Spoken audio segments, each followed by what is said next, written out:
আসসালামু আলাইকুম, কেমন আছেন? আমি ভালো আছি আলহামদুলিল্লাহ, আল্লাহর রহমতে। আর আপনাদের যে আমার সমস্ত প্রাণপ্রিয় ভাই এবং বোনেরা যারা আমার জন্য দোয়া করেছেন এবং যারা আমার জন্য দুঃখী হয়েছেন, তাদের সকলকেই আমার পক্ষ থেকে আন্তরিক শ্রদ্ধা জানাচ্ছি। আর যারা বিভিন্ন রকম কথা বলেছে, তাদের সকলকেও আমার শ্রদ্ধা এবং ভালোবাসা জানাচ্ছি। কারণ যারা আমার পাশে ছিল, যারা দোয়া করেছে, তাদের কৃতজ্ঞতা, এবং যারা বিভিন্ন রকম মন্তব্য করেছে, তাদের জন্য আগামী দিনগুলো পথ চলতে সুবিধা হবে। তাই তাদেরকেও শুকরিয়া এবং ভালোবাসা শ্রদ্ধা জানাচ্ছি। আলহামদুলিল্লাহ ভালো আছি, শরীর স্বাস্থ্য ভালো আছে, সমস্ত কিছু ভালো আছে। তবে কয়েকটা জিনিস যেটা দেখছি, যে অনেকেই আমার ছবি নিয়ে এআই দিয়ে ফটো করে নিজেই পোস্ট করছে, কাটিং ভিডিও পোস্ট করছে।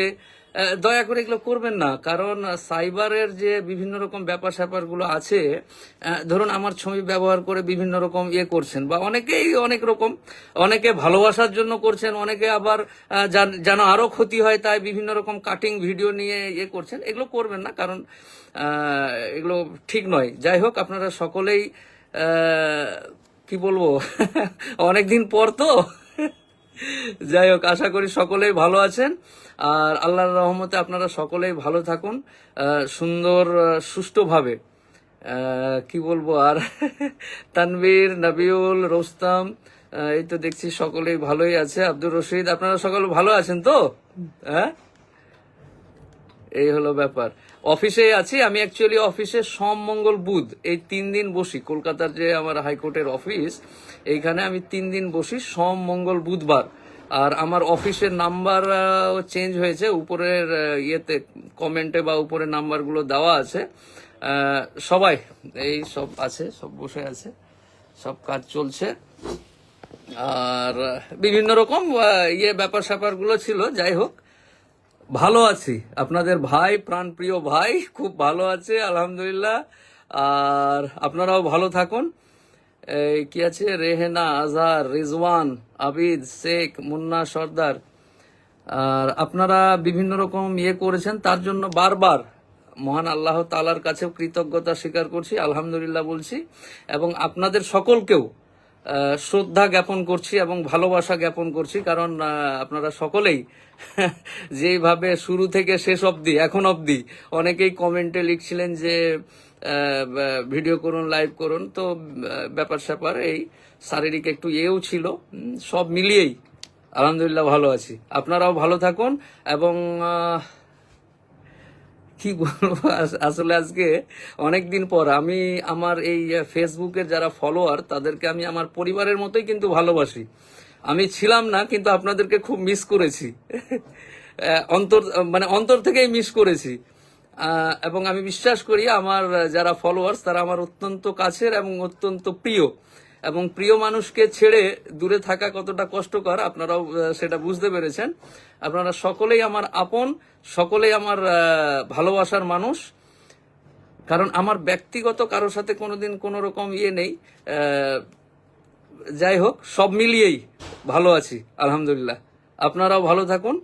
আর অনেক মামলার এখন এই পেন্ডিং। তোমাদের আসামের কোথায় বাড়ি? কোকড়াঝাড় জেলার কোথায়? জেলা কোকড়াঝাড়, থানা কি? থানা আপনার বালাজান। বালাজান কি? বালাজানা আউটপোস্ট। থানাটার নাম কি? ও, থানা কোকড়াঝাড় প্রপারে। যাই হোক, অনেক প্রেশার, অনেক মামলার বিভিন্ন রকম পেন্ডিং কাজগুলো আছে, সেগুলোও দেখাশোনা করতে হবে। পুরো দমে কাজ চলছে এখন। কারণ আমি যে কষ্ট থেকে এসেছি, যারা মামলায় যুক্ত, তারা যেন এই কষ্টগুলো উপভোগ না করে বা এই কষ্টগুলো না করে, তার জন্য বিশেষ করে বেরিয়ে আসার পর এবং ভিতরে থাকাকালীনও আমি ভেবেছিলাম অনেক গরিব মানুষ আছে যারা যারা বিভিন্ন রকম দোষে, বিনা দোষে, বিভিন্ন রকম ভাবে তারা আইনি বেড়া জালে পড়ে গেছে। আমি মোফাক্কেরুল ইসলাম, এই সমস্ত, যেহেতু আমি নিজেও এক বিপদ থেকে আসলাম, তাহলে বিপদ হলে কতটা মানুষ কষ্টকর, বিপদ যে কতটা কষ্টকর সেটা নিজে উপলব্ধি করেছি। আগামী দিনগুলো যতদিন বেঁচে থাকবো, গরিব অসহায় মানুষগুলো যাতে আমার দ্বারা উপকৃত হয়। মহান আল্লাহ তাআলার কাছে এই দোয়া করি যেন গরিব এবং অসহায়, যারা বড়লোক যারা ধনী তাদের জন্য অনেকেই আছে, তো যে সমস্ত গরিব অসহায় মানুষগুলো বিভিন্ন রকম মিথ্যা মামলা হোক বা মামলাতে জড়িয়ে পড়েছে, তাদের যেন পাশে থাকতে পারি, এই কামনা করি। আর কি বলবো বুঝতে পারছি না, অনেকদিন পর দেখা আপনাদের সাথে। আশা করি আপনারা সকলেই ভালো আছেন। আজকে এতটুকুই বলি, বলুন। সাগর, দফাদার, হাবিবুর, শেখ খায়রুল, সোহেল, সবারই মন্তব্য করতে পারলাম না। হ্যাঁ, শেয়ার করেছো দেখতে পাচ্ছি। বাসু গোরগাঁও থেকে, অনেক, শুধু রাজ্যের না, রাজ্যের অনেক বাইরেও আমার প্রিয় মানুষগুলো আছে। হ্যাঁ, সকলেই আমার কাছে প্রিয়। কেউ যদি ইয়ে করে সেটা তার ব্যাপার, কিন্তু আমার কাছে তারা অত্যন্ত প্রিয়। এবং সঞ্জয় দাস আসাম থেকে, গোলাঘাট, আসামের গোলাঘাট চিনো? কোথায়? এটা তো আমার থেকে অনেক দূরে। কোন জেলা ওটা? এটা গোলাঘাটে পড়ে। গোলাঘাট গেছো? গোলাঘাট কোনোদিন? আমি এমনি যাইনি গোলাঘাট। এমনি যাওনি? গুয়াহাটি থেকে দূরে। আচ্ছা, যাই হোক, বিশ্বাস সাহেব, ভালো থাকুন। আজকে এতটুকুই, শুধু আপনাদের এবং মহান আল্লাহ তাআলার শুকরিয়া আদায় করার জন্যই এইটুকু করলাম। পরবর্তীতে ইনশাআল্লাহ সবকিছু ঠিকঠাক থাকলে দেখা হবে আপনাদের সাথে। ভালো থাকুন। বীরত্ব দেখিয়েছে, যুদ্ধের ময়দানে তলোয়ার দিয়ে কাঁপিয়ে দিয়েছে। আর একদল সাহাবী নবী মুহাম্মদ সাল্লাল্লাহু আলাইহি ওয়াসাল্লামকে যাতে কেউ আঘাত না করে নবীজিকে আটকে ধরে রেখেছিলেন। মাল এক জায়গায় করা হলো, সাহাবীদের ভিতরে তিনটে দল হলো। একদল সাহাবী বলছেন এই মাল আমাদের, কারণ মাল আমরা এক জায়গায় করেছি। আর একদল সাহাবী বলছেন না, তোমরা যখন যুদ্ধ করছিলে তখন আমরা তোমাদের পানি পান করিয়েছি, আমরা বয়স্ক, এ মালে আমাদের অংশ আছে। আর একদল সাহাবী আল্লাহ নবী সাল্লাল্লাহু আলাইহি ওয়াসাল্লামকে যারা ঘিরেছিলেন তারা সবাই মিলে বলছে, আরে নবীজিকে বাঁচিয়েছি, আমরা ঘিরে ধরেছিলাম, এ মাল আমাদের। সাহাবীদের ভিতরে একটা মতনৈক্য সৃষ্টি হলো, মারামারি নয়। দেখুন, একটা কথা বলে রাখছি, ইসলামে মত পার্থক্য জায়েজ, ইসলামে দল পার্থক্য হারাম। বোঝার চেষ্টা করবেন, ইসলামে মত পার্থক্য জায়েজ, ইসলামে দল পার্থক্য এটা হারাম।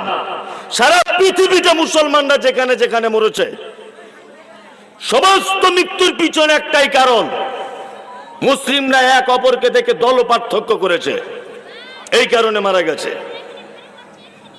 আজকে যখন রায়গঞ্জের মাটিতে যদি কোনো মুসলিমকে ধরে মারা হয়, তা আরেকজন মুসলিম বলছে ও আহলে হাদিস, ওকে মারছে, মারুক। ভালো করে বুঝবেন, ওই আপনার ইটাহারে একজনকে মারা হচ্ছে, তা আরেকজন পাশ থেকে বলছে ও হানাফি, ওকে মারছে, মারুক। এই দল পার্থক্য করে দিয়েছি বলে আজকে সারা ভারতবর্ষের মুসলমানদের এই অবস্থা। দল পার্থক্য ইসলামে হারাম, মত পার্থক্য ইসলামে জায়েজ। আমি মমতাজুল ইসলাম বলেছি যে চাউল দিয়ে ফেতরা দিতে হবে, টাকা দিয়ে নয়। আপনি এসে বলছেন স্টেজে দাঁড়িয়ে যে টাকা দিয়ে দিতে হবে, চাউল দিয়ে নয়। মমতাজুল যেটা বলেছে ভুল, এটা হতে পারে, এটা হতে পারে। আমি বলেছি বিড়ি পান করলে যে পাপ হবে, মদ পান করলে সে পাপ হবে, এটা আমি বলেছি।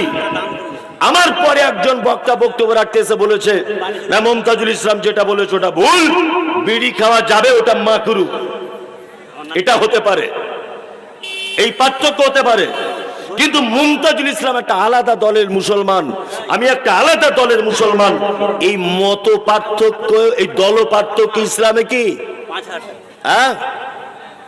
হারাম? সাহাবীদের ভিতরে মত পার্থক্য হলো, কোরআন অবতীর্ণ হলো, সব দল দল সাহাবী আল্লাহ নবীর কাছে এসেছেন, এসে বলছেন আল্লাহ নবী আপনি বলুন এই মালগুলো কাদের, যুদ্ধে জয়লাভ করা মাল কাদের? আল্লাহ নবী সাল্লাল্লাহু আলাইহি ওয়াসাল্লাম কোনো কথা বলতে পারতেন? বলুন, বলতে পারতেন? পারতেন না। তিনি গায়েবের কথা জানতেন? জানতেন? জানতেন না।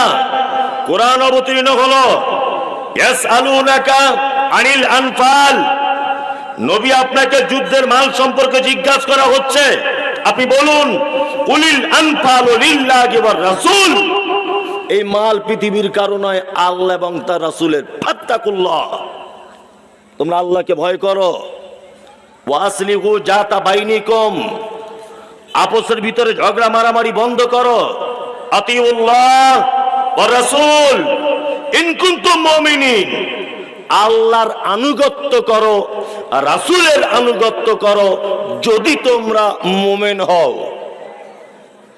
আল্লাহ কি বললেন? আল্লাহ বলছেন এই মালটা কার? আল্লাহ এবং তার রাসূলের। ফাত্তাকুল্লাহ, আল্লাহকে ভয় করো। ওয়াসলিহু জাতা বাইনিকুম, আপসে মতবিরোধ বন্ধ করো। আতিউল্লাহ, আল্লাহর আনুগত্য করো, ওয়া রাসূল, রাসূলের আনুগত্য করো।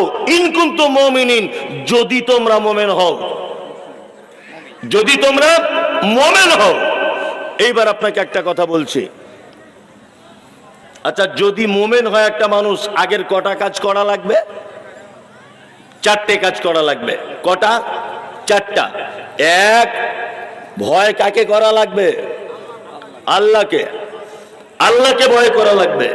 দুই, আপসের ভিতরে ভয়ে ভয়ে, যায় যায়, বুনে বুনে, পাড়া প্রতিবেশীর সঙ্গে কোন রকমের ঝগড়া বিচ্ছেদ কিছু হলে আপসে কি করবে?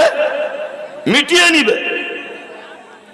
নাম্বার তিন, আতিউল্লাহ, আল্লাহর আনুগত্য করতে হবে।